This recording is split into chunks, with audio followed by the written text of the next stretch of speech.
Lincoln, Nebraska. During a visit to Nebraska last week, Joe Burrow's name came up more than once.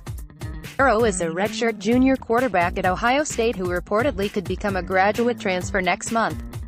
The connection: Burrow's father and brothers played at Nebraska.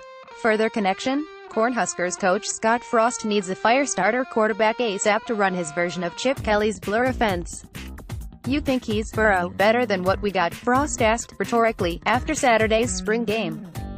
Frost has 4 quarterbacks of his own to consider after his first spring practice at Nebraska. Burrow, meanwhile, has thrown 39 career passes. He's in a quarterback battle of his own, primarily with sophomore Dwayne Haskins, who seems to be the favorite at Ohio State. There is a long way to go. Based on Saturday, freshman Adrian Martinez is currently the guy at Nebraska. The newbie from Fresno, California, completed 10 of 13 passes and threw for 114 yards. He also led all rushers with 60 yards. He came in as an early enrollee, so he should still be in high school, said wide receiver Connor Young. He came out in front of 86,000 fans and performed at the level he did. It shows a lot of poise. It's rare to find someone that young to step on the field and gain all the respect of all the other guys. Burrow could conceivably be on someone else's campus soon if he graduates with a year of eligibility remaining. A lot of the future hinges on when Urban Meyer names his starter. Meanwhile, Nebraska completed its 15th spring practice on Monday. "We think, if we can get by with what we have, it's cleaner than muddying up the situation," Frost said. "I think we have what we need here," Young added. Frost made news in December 2017 with his dogged recruiting of Martinez. While he was still coaching at UCF but already installed at Nebraska, Frost flew cross the country from Orlando, Florida, to Fresno, with a refueling stop in Lincoln, got back to Orlando at 4 a.m. Practice was at 7 a.m., Frost recalled. "Oh yeah, Frost was also sick during that quick turnaround. It was worth it." The 4-star prospect picked Nebraska over Tennessee, among others, during the new early signing period. "Only actions can really show a man's true intentions," Martinez said.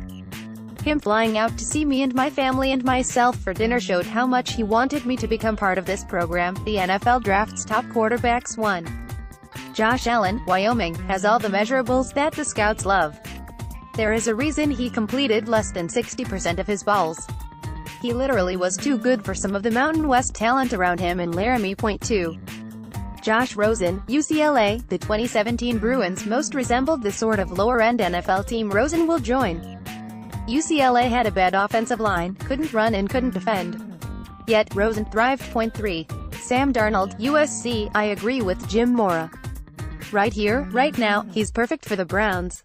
I just have no idea what the Browns are going to do with their first pick. Neither do the Browns, it seems. Point 4. Baker Mayfield, Oklahoma, I'm in the minority. I never thought of him as a franchise quarterback.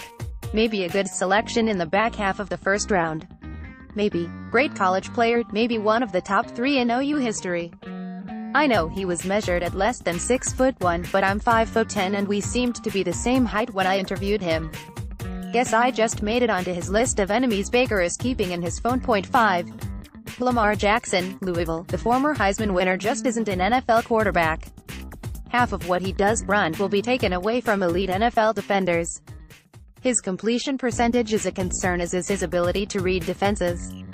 More college football news. A notesmic was made of Jeremy Pruitt calling out Tennessee fans after his spring game. Maybe athletic director Philip Fulmer has the right idea to increase attendance. I still don't know why we haven't looked into this. Why don't we play a game against another team, he asked. You could even do like high school and play a jamboree. You bring in Clemson, North Carolina. Play a round robin. Texas coach Tom Herman on a possible academic benchmark, 3.0 to 3.3 GPA, being considered for players to be able to transfer without restriction. We don't ever judge our players academically on GPA. We judge them on attitude and effort. A 2.4 might be the best a guy can do. Another guy might be capable of a 3.5, but he's getting a 2.4, but we're going to get on that guy. More Herman on his defensive coordinator Todd Orlando, who got a raise from $1 million to $1.7 million. We have to, because Todd has a wife at home, and when Notre Dame is calling and offering $1.5 million, and the Rebels are currently number 5 in the 247 sports composite rankings for 2019. A lot of that has to do with the total number of commits, 15 at this point.